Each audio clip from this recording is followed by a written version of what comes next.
ছোটবেলায় আমাদের প্রায় সবারই কখনো না কখনো মনে হয়েছে, ইস, যদি আমাদেরও কোনো জাদুকরী শক্তি থাকত। আজকের গল্পটাও ঠিক তেমন কিছু বিশেষ মানুষকে ঘিরে। গল্পের শুরু ইউরোপের একটি ছোট দেশের রাজপরিবার থেকে। সেখানে আমরা দেখি ছোট রাজকুমারী সাম্যান্থাকে। রাজপরিবারে জন্ম নেওয়া সত্ত্বেও সে কখনোই রাজকুমারীর মতো জীবন পায়নি। অন্যদিকে তার বড় বোন এলেনার একবার কিছু বললেই সব পেয়ে যেত। পরিস্থিতি আরও খারাপ হয়ে যায় যখন সাম্যান্থার বাবা, সেই দেশের রাজা, একটি বিমান দুর্ঘটনায় তার ভাইয়ের সঙ্গে মারা যান।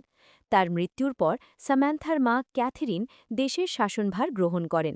আর ঠিক হয়, এলেনার যখন 18 বছরে পা দেবে, তখন তাকেই পরবর্তী রানী বানানো হবে।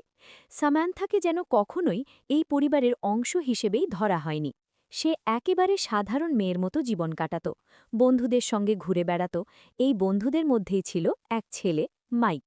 দেশে বাড়তে থাকা স্বৈর শাসনের বিরুদ্ধে সাম্যান্থা আর মাইক রাস্তায় রক মিউজিক পারফর্ম করে প্রতিবাদ জানায়। তাদের পারফরমেন্স দেখতে ভিড় জমে যায়, কিন্তু সেই সাথে সেখানে এসে পৌঁছে পুলিশও। সাম্যান্থা তার স্কেটবোর্ড দিয়ে পুলিশকে বিভ্রান্ত করার চেষ্টা করে, কিন্তু হঠাৎই একটি ট্রাফিক সাইনে ধাক্কা খেয়ে সে ধরা পড়ে যায়।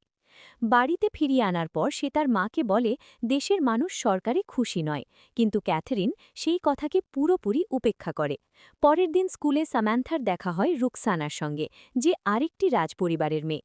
রুকসানা ছিল শান্ত স্বভাবের, প্রায়ই নিজের জগতে হারিয়ে থাকত। সে লাইভ স্ট্রিমিং করতে খুব পছন্দ করত, আর সেই কারণেই বেশ জনপ্রিয় ছিল। এরপর গল্প ঘুরে যায় একটি হাই সিকিউরিটি জেলের দিকে। সেখানে 34 নম্বর এক বন্দী তার সেলে লুকানো একটি ক্যাপাসিটার বের করে। সে সেটি একটি ডিভাইসে লাগিয়ে নিজের গলায় বাঁধা নেক কাফ খুলে ফেলে। কাফ খুলতেই তার সব শক্তি ফিরে আসে। সে তার ক্ষমতা দিয়ে জেলের দরজা ভেঙে পালিয়ে যায়। এদিকে সাম্যান্থা আর মাইক তাদের মিউজিক কনসার্টের প্রস্তুতি নিচ্ছিল। মাইক তাকে তার মায়ের সঙ্গে দেখা করতে যাওয়ার জন্য বলে, আর সাম্যান্থা রাজি হয়ে যায়। কিন্তু তখনই মাইক অবাক হয়ে যায়। সে সাম্যান্থার মুখে রসুনের গন্ধ পায়, যেটা সে 2 দিন আগে খেয়েছিল। সেই রাতেই এলেনার রানী হওয়ার আগে একটি বড় পার্টির আয়োজন করা হয়েছিল। ঠিক তখনই সাম্যান্থার মনে পড়ে সে মাইকের সাথে আরেকটা পার্টিতে যাওয়ার প্রতিশ্রুতি দিয়েছিল। সে মায়ের কাছে মিথ্যা বলে সেখান থেকে বেরিয়ে যায় আর পৌঁছে যায় ক্লাবে। কিন্তু আইডি কার্ড না থাকায় তাদের ভেতরে ঢুকতে দেওয়া হয় না। ঠিক তখনই তারা দেখে স্টাফরা পেছনের দরজা দিয়ে ভেতরে ঢুকছে। সাম্যান্থা দূর থেকেই কোনোভাবে পাসওয়ার্ড জেনে ফেলে, যা দেখে মাইক আবারও অবাক হয়ে যায়। পার্টির মাঝখানে হঠাৎ সাম্যান্থার আশেপাশের সব শব্দ একদম স্পষ্ট শোনা শুরু হয়। এমনকি সে মানুষের হৃৎস্পন্দন আর ছোট ছোট পোকামাকড়ের আওয়াজও শুনতে পায়।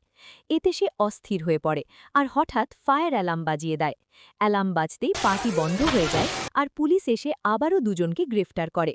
কিছুক্ষণ পর তাদের পরিবারকে ডেকে ছেড়ে দেওয়া হয়। ক্যাথেরিন স্যামান্থার মিথ্যা বলায় রেগে গিয়ে তাকে শাস্তি দেয়। সে সিদ্ধান্ত নেয় গরমের ছুটিতেও স্যামান্থাকে স্কুলে যেতে হবে। ওদিকে জেল থেকে পালানো 34 নম্বর বন্দী তার সঙ্গীকে ফোন করে। সে জানায় ক্যাথেরিনই তাকে জেলে ঢুকিয়েছিল। এখন সে তার পরবর্তী পদক্ষেপের অপেক্ষায় আছে, আর তার নজর এখন স্যামান্থার ওপর। পরের দিন স্কুলে সাম্যান্থার দেখা হয় জানুয়ারি নামের এক মেয়ের সঙ্গে। জানুয়ারি জানায় তার বাবা আর সাম্যান্থার চাচা ভালো বন্ধু ছিলেন। ক্লাসে ম্যাটি, টোমা আর রুকসানাও ছিল। কিছুক্ষণ পর আসে প্রফেসর জেমস, আর তিনি এক বড় সত্য প্রকাশ করেন। তিনি বলেন রাজপরিবারের কিছু সন্তানের মধ্যে ছোটবেলা থেকেই বিশেষ শক্তি থাকে, যার ব্যাপারে তারা নিজেরাও জানে না। এই গরমের ছুটিতে সবাইকে একটি সিক্রেট সোসাইটির জন্য ট্রেনিং দেওয়া হবে। যখন সাম্যান্থা দেখে এই প্রোগ্রামের প্রধান তার মা ক্যাথারিন, তখন সে অবাক হয়ে যায়। ক্যাথারিন সবাইকে বুঝিয়ে বলে এই সিক্রেট সোসাইটি তৈরি হয়েছে রাজা বা রানীকে আসন্ন বিপদ থেকে রক্ষা করার জন্য। কিন্তু কেউ যদি এই ট্রেনিংয়ে ফেল করে, তাহলে তার স্মৃতি মুছে ফেলা হবে, যাতে সে নিজের শক্তির কথা ভুলে যায়। প্রথম ট্রেনিংয়ে সবাইকে একটি পিরামিডে পৌঁছতে বলা হয়, যেখানে পুরো রুম ভর্তি ছিল ভয়ঙ্কর লেজার দিয়ে। টোমা এগোতেই হঠাৎ এক পাশ থেকে আক্রমণ হয়। ধীরে ধীরে সবাই এগোতে থাকে আর নিজের নিজের শক্তি চিনতে শুরু করে। রুকসানার ছিল অদৃশ্য হয়ে যাওয়ার ক্ষমতা। টোমা অন্যদের নিয়ন্ত্রণ করতে পারত, আর স্যামান্থার ছিল খুব সূক্ষ্ম জিনিস দেখা ও শোনার ক্ষমতা।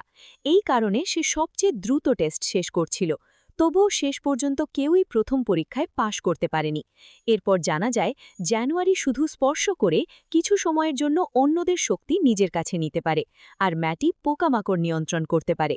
পরের দিন সবাইকে তাদের ক্ষমতা অনুযায়ী আলাদা আলাদা অনুশীলন দেওয়া হয়। সামান্থাকে নিয়ে যাওয়া হয় এমন একটি রুমে যেখানে চারদিকে স্পিকার বসানো, তাকে শব্দের ওপর মনোযোগ দিতে হবে। টোমাকে দেওয়া হয় চার্লি নামের একটি কুকুরকে পুরোপুরি নিয়ন্ত্রণে আনার কাজ। ম্যাটিকে দেওয়া হয় পোকামাকড় পুরোপুরি নিয়ন্ত্রণের টাস্ক। অন্যদিকে রুকসানাকে বরফ আর বৃষ্টির মতো শক্তি সামলানোর দায়িত্ব দেওয়া হচ্ছিল। জানুয়ারিকে শেখানো হচ্ছিল কিভাবে পানির নিচে শ্বাস নিতে হয়, তার শক্তি ব্যবহার করে। প্রফেসর জেমস ইচ্ছে করেই সাম্যান্থাকে বিষাক্ত খাবার দেন তাকে পরীক্ষা করার জন্য। তখন জানুয়ারি তাকে তার আপেল খেতে দেয় আর সে বেঁচে যায়। সেই রাতেই মাইকের বাবা তাকে সাম্যান্থার সাথে কথা বলতে দেখে ফেলেন। তিনি কোনো কারণ না জানিয়েই মাইককে সাম্যান্থা থেকে দূরে থাকতে বলেন। পরের দিন সাম্যান্থা তার মায়ের সাথে দেখা করতে যায়। ক্যাথরিন তাকে নিয়ে যায় একটি আন্ডারগ্রাউন্ড হেডকোয়ার্টারে। সেখানে রাখা ছিল অনেক দামি আর বিপজ্জনক জিনিস। তার মধ্যেই ছিল একটি ডিএনএ ভিত্তিক ন্যানো ডিভাইস, যা একই ডিএনএ থাকা মানুষদের লক্ষ্য করতে পারে। ক্যাথরিন সামান্থাকে তার শক্তি নিয়ন্ত্রণের কিছু বিশেষ কৌশলও শেখায়। কিছুদিন পর রুকসানা ছাড়া বাকি সবাই নিজের শক্তি নিয়ন্ত্রণে আনতে সক্ষম হয়। শুধু রুকসানাই তার ছিল না। তখন জেমস তাকে হুমকি দেয় সে তার এলোমেলো চুল নিয়ে লাইভ স্ট্রিম করে দেবে। এটা শুনেই রুকসানা ভয় পেয়ে নিজের শক্তি ব্যবহার করে আর মুহূর্তের মধ্যে অদৃশ্য হয়ে যায়। এখন সব স্টুডেন্টই নিজেদের শক্তি পুরোপুরি বুঝতে শুরু করেছে। এটা দেখে জেমসও বেশ খুশি হয়। সেই রাতেই সামান্থার মাইকের সাথে কনসার্টে যাওয়ার কথা ছিল। কিন্তু ঠিক তখনই জেমস সবাইকে ডেকে পাঠায় আর তাদের প্রথম মিশনের জন্য প্রস্তুত হতে বলে। তাদের কাজ ছিল একটি মূল্যবান জিনিস চুরি হওয়া থেকে রক্ষা করা। সেখানে গিয়ে সামান্থা তার শক্তি ব্যবহার করে চোরকে শনাক্ত করে। সবাই মিলে তাকে ধাওয়া করে আর শেষমেশ ধরে ফেলে। কিন্তু পরে জানা যায় সে আসল চোর নয়, বরং জানুয়ারির কোচ। সবটাই ছিল তাদের পরীক্ষা নেওয়ার জন্য, অর্থাৎ তারা দ্বিতীয় মিশনেও ব্যর্থ হয়। এটা দেখে জেমস খুব রেগে যায় আর পরের দিনের ক্লাস বাতিল করে দেয়। সামান্থা মাইকের কাছে কনসার্টে না যাওয়ার জন্য ক্ষমা চায়, কিন্তু নিজের জীবনে কি চলছে সেটা বলতে পারে না। এই কারণে মাইক খুবই কষ্ট পায়। পরের দিন ছুটি থাকায় সবাই বাইরে ঘুরতে যাওয়ার পরিকল্পনা করে। এই সময় জানুয়ারি আর সামান্থার বন্ধুত্ব আরও গভীর হয়ে ওঠে। সামান্থা তাকে নিজের বাড়িতে নিয়ে যায়। দুজন চুপি চুপি ঢুকে স্টুডিওতে পৌঁছায়। সেখানে সামান্থা জামায় তার বাবা তাকে খুব ভালোবাসতেন আর তার জন্য পুরো টাওয়ারটাকে স্টুডিও বানিয়ে দিয়েছিলেন। ঠিক তখনই সেখানে মাইক এসে পড়ে। সামান্থাকে তার ছাড়া আনন্দ করতে দেখে সে রেগে গিয়ে চলে যায়। কিছুক্ষণ পর হঠাৎই ৩৪ নম্বর বন্দী তাদের উপর আক্রমণ করে। পালানোর আগে সে সামান্থাকে স্নোফ্লেক বলে ডাকে। এই নাম শুনে সামান্থা চমকে যায়, কারণ এই নামে তাকে শুধু তার বাবাই ডাকতেন। জেমস সবাইকে শান্ত থাকতে বলে, কিন্তু সামান্থা তার কথা না মেনে সেই বন্দির পিছু নেয়। জঙ্গলে গিয়ে সে তাকে খুঁজে পায়। এ সময় জেমস তাকে বাঁচাতে গিয়ে গুরুতর আহত হয়। সে সামান্থাকে জানায় সেই বন্দী আসলে তার চাচা এডমন্ড। কিন্তু এর বেশি কিছু বলার আগেই সেখানে পৌঁছে যায় জানুয়ারি। সে অন্যদের কাছ থেকে নেওয়া শক্তি ব্যবহার করে এডমন্ডকে জোরে আঘাত করে। এরপর সে সামান্থা আর জেমসকে সেখান থেকে নিরাপদে নিয়ে আসে। জেমসের অবস্থা খুবই গুরুতর হয়ে পড়ে। এখন ক্যাথারিনের আর কোনো উপায় থাকে না, তাকে সামান্থাকে পুরো সত্য জানাতে হয়। সে বলে এডমন্ডি রাজা হওয়ার জন্য তার বাবাকে হত্যা করেছিল। এই অপরাধের জন্যই তাকে হাই সিকিউরিটি জেলে রাখা হয়েছিল। সামান্থা তার চাচার সাথে দেখা করতে জেলে যায়। সেখানে এডমন্ড জানায় সে দেশের সৈন্য শাসন শেষ করতে চেয়েছিল, যাতে সবাই সমানভাবে বাঁচতে পারে।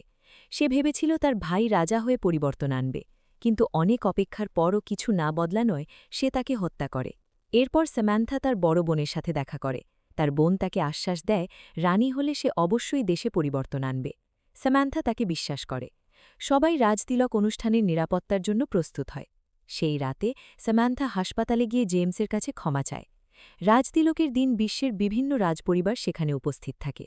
এদিকে টোমা তার শক্তি ব্যবহার করতে পারছিল না, কারণ জানুয়ারি তার শক্তি চুরি করে নিয়েছিল। জানুয়ারি চুপি চুপি আন্ডারগ্রাউন্ড হেডকোয়ার্টারে ঢুকে পড়ে আর গার্ডদের এডমন্ডকে মুক্ত করার নির্দেশ দেয়। তখনই জানা যায় ফোনে এডমন্ডের সাথে কথা বলছিল আসলে জানুয়ারি, মানে শুরু থেকেই তারা একসাথে কাজ করছিল। এরপর জানুয়ারি ফিরে এসে তার বন্ধুদের পেছনে আসতে প্রলুব্ধ করে আর তাদের একটা সেলে আটকে দেয়। কিন্তু ম্যাটি একটি মাছির সাহায্যে পুরো বিষয়টা সামান্থার কাছে পৌঁছে দেয়। সামান্থা তার শক্তি ব্যবহার করে এডমন্ডকে খুঁজে বের করে আর তার পিছু নেয়। ওদিকে রাজতিলক অনুষ্ঠান শুরু হয়ে গেছে। ঠিক তখনই এডমন্ড সেখানে পৌঁছে যায় আর একটি ভয়ঙ্কর ডিভাইস চালু করে, যা রাজপরিবারের রক্তধারার সব মানুষকে হত্যা করতে পারে। সামান্থা বুঝতে পারে জানুয়ারিও তার পিছু নিচ্ছে। সে দৌড়ে মাইকের বাড়িতে যায় আর তার সাহায্য চায়।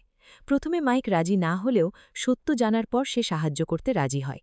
এরপর স্যামান্থা আর মাইক মিলে প্রথমে জানুয়ারিকে ধরে ফেলে। জানুয়ারি স্বীকার করে সে ক্ষমতা দখলের জন্যই এডমন্ডকে সাহায্য করছিল। এরপর তারা বাকি সবাইকে মুক্ত করে। সবাই মিলে এডমন্ডের বিরুদ্ধে লড়াইয়ের পরিকল্পনা করে। এডমন্ডের বিশ্বাস ছিল রাজপরিবার ধ্বংস হলেই মানুষ সত্যিকারের স্বাধীনতা পাবে।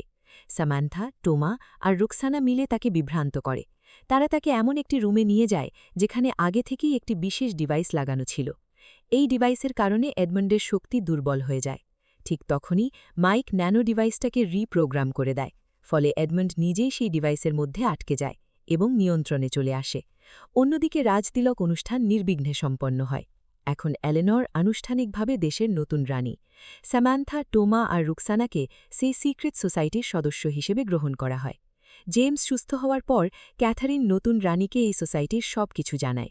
রানী প্রতিশ্রুতি দেয় দেশকে স্বৈরশাসন থেকে মুক্ত করে একটি নতুন সরকার গঠন করা হবে, যেখানে সবাই সমান অধিকার আর স্বাধীনতা পাবে। কিন্তু ঠিক তখনই একটি চমকপ্রদ খবর আসে। জানুয়ারি জেল থেকে পালিয়ে গেছে। এখন সবাইকে মিলে তাকে আবার ধরতে হবে। আর তুমি যদি সুযোগ পাও, কোন সুপার পাওয়ারটা বেছে নিতে? কমেন্টে জানাতে ভুলো না।